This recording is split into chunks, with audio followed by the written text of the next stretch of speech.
Hey Zoo, happy Sunday. Gordy here yet again with another sermon. Thanks for watching. If I saw you guys on Tuesday night at our socially distanced outdoor service, that was amazing. We had a ton of fun with you guys there, and we got all kinds of fun stuff planned and coming up, so keep posted and keep following along so that you can be a part of whatever it is that we do next. And with that being said, I want you guys to think about something. I want you to think about maybe a time or spot in your life where you have been maybe out in public doing something. I don't know what it is, but you've seen somebody do something or interact in a way that is way different or way out of the ordinary. Maybe you know how in life there's certain ways that you do things, or there's certain habits that you have, or when you go to a store you wait in line. Even though most stores, they don't have a sign posted saying wait in line, you just do it because that's kind of what is socially accepted in culture, okay?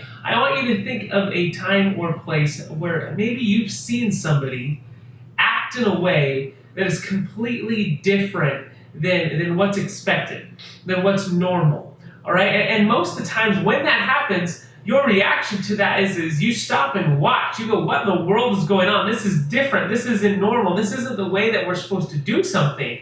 This isn't the way we're supposed to act. For me, when I think of this, I think of when I go to the beach sometimes, all right? Normally in Carlsbad or Oceanside, if I go to the beach, occasionally there's this guy who's kind of well known at the beach. If you've ever seen him, you know what I'm talking about. Okay, but there's this guy that will run on the beach sometimes, okay? And that's not weird to run on the beach, all right? Plenty of people run on the beach, okay? But there's a guy who runs on the beach, and he doesn't run like down by the water. He doesn't run up on the sidewalk where normally if you see people running, that's where you run. But this guy, he instead runs right down the middle of everybody laying out on the beach, okay? And so you're out, you're getting your tan, all right, you're having a good time, you're laying on a blanket, and this guy, he'll run straight down the middle of everybody laying out on the beach, okay? And you look at him as he's running, and he almost like runs people over as he goes, okay? You'll be watching him, and you'll see him coming towards you, and you're like, oh, he's gonna run right over the top of us laying out. And then like last second, he deviates and he keeps going. And it's strange. And not only does he do that, but when he runs, you can hear this guy coming from like a mile away, because as he runs, he kind of makes this really loud grunting noise as he's running. And so not only do you have this guy running down the middle of everybody laying out on the beach, getting their tan, napping, whatever it is that they're doing, but you hear this loud grunting noise as he's running down the beach. And so you hear him coming, and you look and you go, oh, this guy is going to run me over right now. And then last second he deviates and he keeps going. And then you're left watching him continue on down the beach. And it's an unusual thing to do. You know, it gets your attention because you go, he's not doing something out of the ordinary, and the fact that he's running on the beach, because plenty of people do that.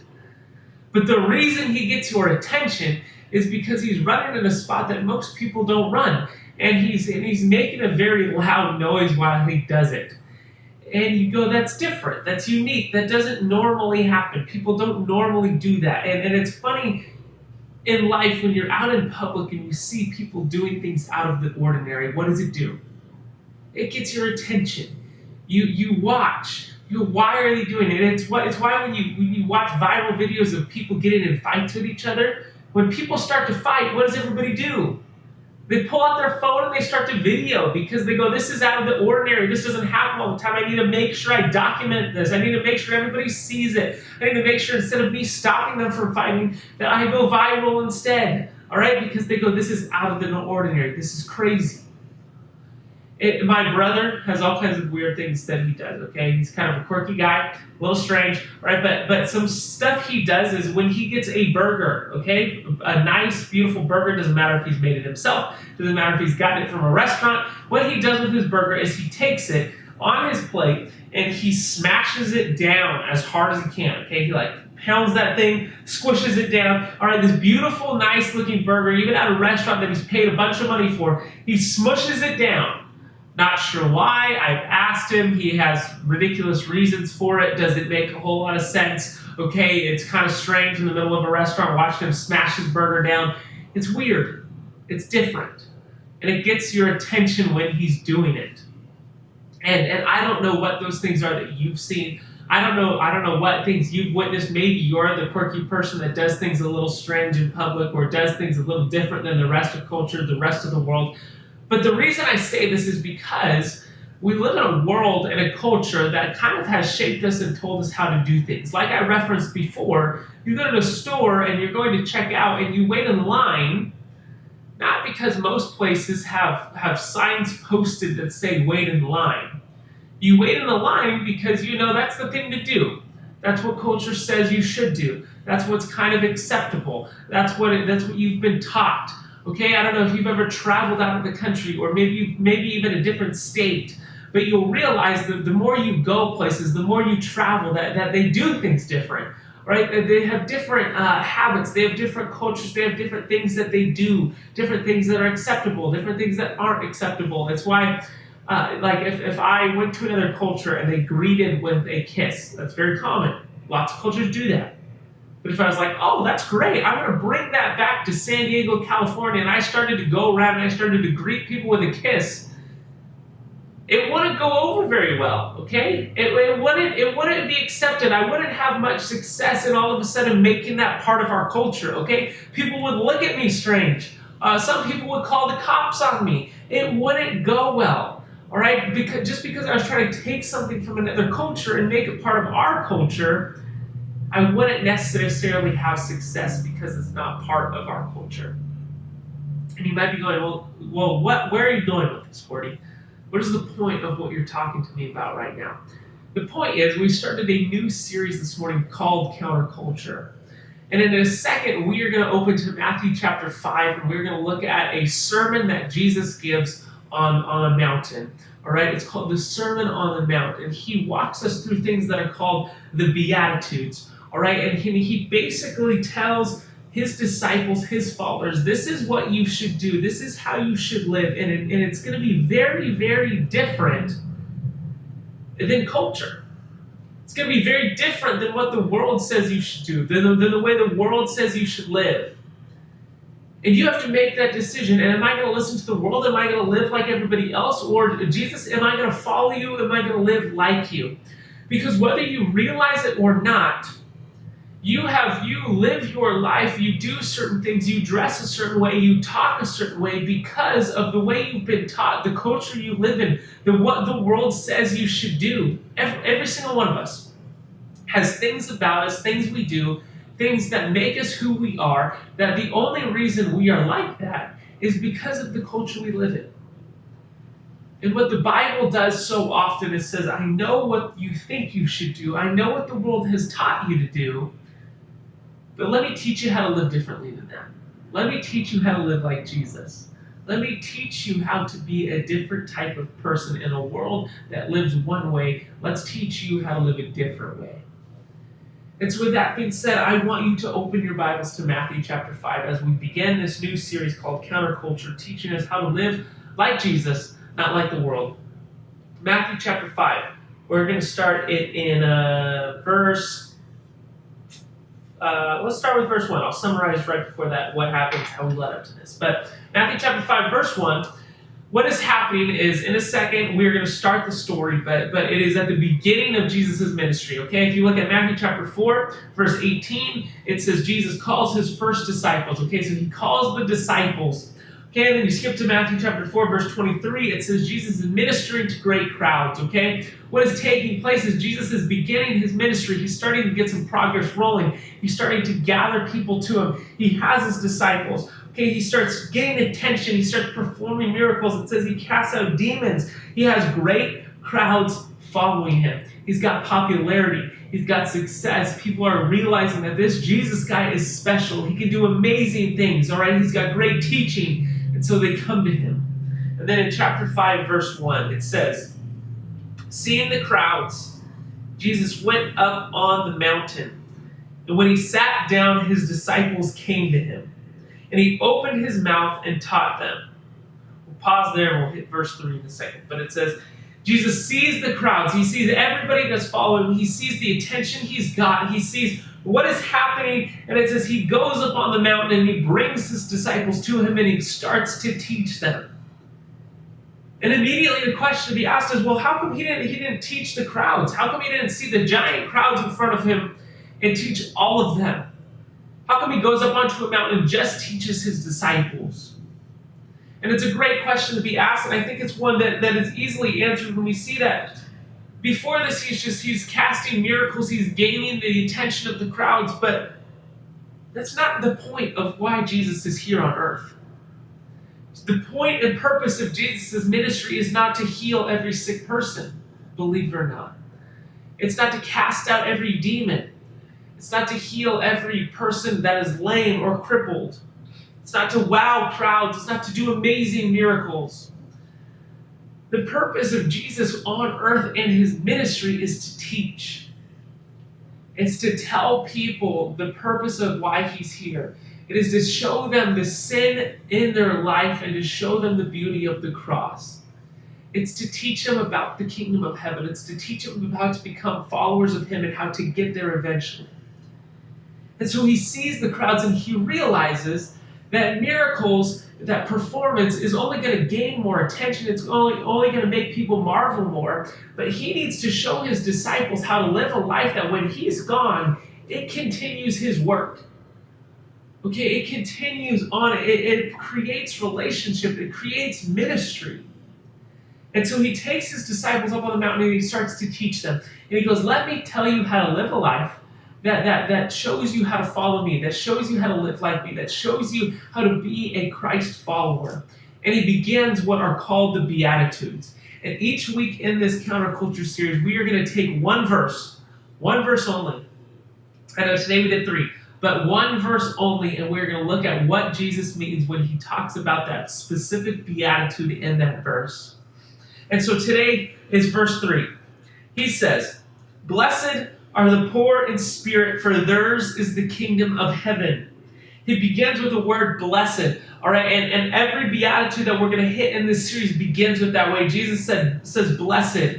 And we go, well, what is a beatitude? Beatitude translated in Latin means blessed or happiness. Okay? It means happiness, joy, being blessed. And every single week, Jesus is going to begin with this word blessed, meaning happy or joyful are those poor in spirit, for the kingdom of heaven is theirs. And we hesitate and we go, did he just say happy are those that are poor in spirit? Because that sounds really opposite of our culture. That sounds really opposite of the world we're used to, all right? How often do you hear somebody say happy are those that are poor? Not often. Hardly ever. To be honest, all the time when I'm driving, I'll see the homeless people on the side of the road with the cardboard sign begging for something, begging for money, begging for the chance to give them anything to help better their life. And rarely do I see a person on the side of the road begging in that situation, covered in dirt, struggling to get by in life and go, that person is blessed. That person is happy. That person is joyful. Because they're poor, because they're struggling, man, they are blessed. Never do I say that. Never does that run through my mind.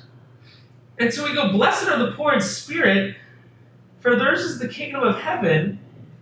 And we go, what in the world is Jesus talking about? Because in our culture, our world, everything that talks about happiness and joy and how to be blessed in life gets associated hand in hand with being rich, being successful, being wealthy, making it somewhere, doing something amazing, getting that dream job, pursuing your career, getting the guy or girl that you think is smoking hot and that you have had a huge crush on forever, finding fame and popularity on social media. That is what the world says. That's how you get blessed. That's how you get happy. And Jesus comes in and goes, nope, blessed are the poor in spirit. And you go, I don't get it. Because that doesn't make any sense. If I was to give you an opportunity to just like say, man, money isn't an issue. You have 1 minute to write down your dream list of all the stuff you would buy and you would get right now if money wasn't an issue. to go, I don't think you would have a hard time filling up that list in 1 minute. In fact, I think you would want more time. Some of you would be the smart Alex who would go, well, I just wrote down a bank with endless money. All right? That doesn't count, okay? You have to actually be able to buy it, all right? But we don't have a problem imagining just wealth and imagining all kinds of things we would want. And we think, yeah, that's going to get me happiness. That's going to get me joy. That's going to bring me the term blessed in my life if I can get all these things, if I can obtain all this stuff. And we go, Jesus, I don't think I want to follow you if it means I have to be poor. And this is where people start to struggle with the Bible. And this is where it starts to sound weird to them. And this is where they start to go, I think this is starting to sound like some crazy cult. Gordy's going to ask me to sell my fancy iPhone, to get rid of all my clothes, to if I get fame on finally one of my TikTok videos goes viral, he's going to ask me to give up all that popularity, to give up all that success. If I eventually go become professional in whatever sport I love someday, or I go to college and I become successful and a super smart doctor or engineer and go make tons and tons of money, he's going to tell me that I have to give it all up. That's where people all of a sudden struggle with in the Bible, because they go, I don't want to do that. It sounds crazy. It sounds ridiculous. The good news is that's not necessarily what Jesus is talking about right here. He says poor in spirit. What that means is he's talking about our spirituality, our view of ourselves. All right? He says, blessed are those that are poor in that regard. And by poor, it's translated as cower or beg. Literally kind of the worst state you can be in. If you're begging and cowering, you've kind of reached the end. You're desperate. But he's not necessarily saying in possession you're poor in spirit, but in your view of yourself, you have reached a state where you realize that you're nothing. That you're not this amazing person. You're not the greatest junior hire to ever live. You're not someone that is going to be able to do everything perfectly in your life. It is reaching the state where you realize that on your own, you're broken. On your own, you're poor.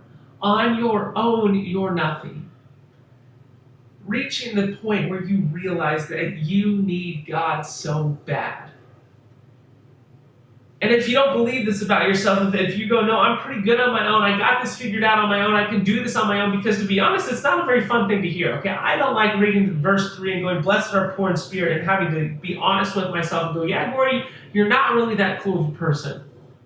But Ephesians chapter 2, verse 1 kind of lays it out clear. If you flip over there, Ephesians is just a little bit farther on in your New Testament, right after the book of Galatians. It says, Ephesians chapter 2, verse 1, it says, and you were dead in the trespasses and sin, in which you once walked, following the course of this world, following the prince of power of the air, and spirit is now at work in the sons of disobedience, among whom we all once lived in the passions of our flesh, carrying out the desires of our body and the mind. And we were the nature of children of wrath, like the rest of mankind. But God, being rich in mercy, because of great love with which he loved us, even when we were dead in our trespasses, made us alive together with Christ. By grace you have been saved, and raised up with him, and seated with us on him in heavenly places in Christ Jesus. Part I want to see is it says, carrying out the desires of our body and the passions of our flesh, meaning just going after whatever we want. Culture in our world today says, if you desire it, go get it. Do whatever you want, right? Go after whatever people you want. Pursue whatever things look fun to you. Do whatever your heart desires. And in theory, that sounds amazing. Believe me, I know. All right? In my brain, it sounds so fun to do the things I desire, to go after whatever it is I want, to live the life that says, that sounds fun to me. The rest of the world would agree. It says, you are enough. You have power. You're in control. You're in the driver's seat. Run your life. And yet it's not till I think about my past decisions and when left alone, all the mistakes I've made in my life that I realize maybe I'm not the best boss of myself. Think about it for yourself. Think of all the times where you've made a decision for yourself and it's gone poorly. Think about all the times in your life where you have been in charge of your own life and you have made a choice and it has not gone the way you thought it would go. From being a little kid when your parents aren't around to making a decision that you realize, man, maybe I should have listened to my parents in the first place, to even now listening to friends or peer pressure or just following what the world says you should do and realizing that that's not the best way for you. Jesus goes, you're right. Realize the passions of your flesh, the desires of your body aren't always going to be the best for you. It is why we overeat. It is why we go too hard sometimes. It is why we push our body to limits and we realize, man, that was a bad idea. I was at a wedding 2 nights ago, and I love dance parties. If you probably know this about me, if you've gone to the zoo, if you've played any form of music, I can't resist. My body just gives in and I start to dance. All right, and I just can't stop myself. If there's any music playing, I just gotta keep going. All right, and at this wedding, they had a dance party, and so naturally, from the very moment it started to the very moment it ended, I was in the middle of that dance party, and I went from 0% to 100% immediately. Okay, and I crushed it, and it was amazing. And yet, it's 2 days later, and I'm still having a ridiculously hard time moving my neck in either direction because I went way too hard on the dance party. And in that moment, I was having the time of my life, and I thought it was amazing, and I knew deep down inside, I'm going to regret this 2 days from now because I'm old now and I can't do this anymore. And yet I said, no, it's fun, I got this, I can do this, I'm going to push myself to the limit, and here I am 2 days later, in pain still, because I didn't listen to myself saying, maybe you should pace yourself, maybe you should slow down. And when left to our own brains and our own decisions, that's what we do.